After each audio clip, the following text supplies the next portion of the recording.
Already the sound of jet engines was apparent. Garin was trying to extract the sense of urgency required from Othon, who was ensuring that he had not left any equipment in the links. "Wolverines! We have about 30 seconds! Run!" he screamed as he sprinted hurriedly away apart from Arajakal and his followers, who were by far the fastest runners present. Siraj was the next quickest on his feet. He sprinted past Garan and Jack. Jack was puffing, wishing that he'd been able to have a smoke earlier to boost his reflexes and stamina. Othon was the last to emerge from the doomed Ditosian main battle tank. He was not the swiftest runner, but his magic could compensate for that. He cast a metabolic acceleration spell on himself, and it invigorated his body and allowed him to move at almost double speed.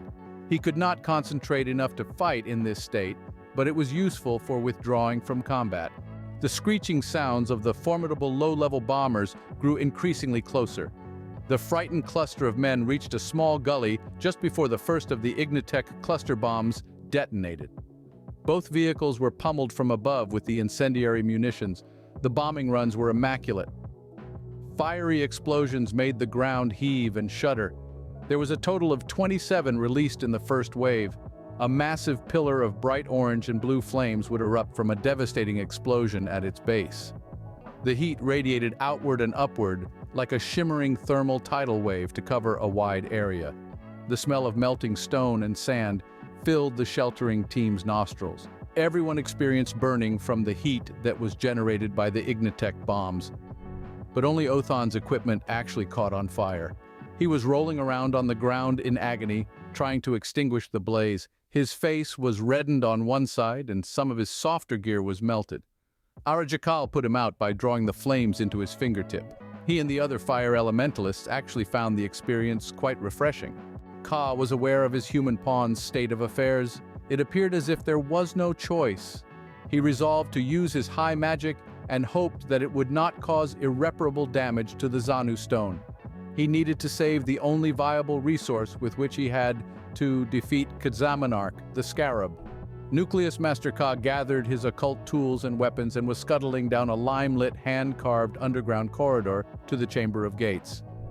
"Where are you going, Murder Master Ka?" quizzed Jen the healer, with evident hostile dissension.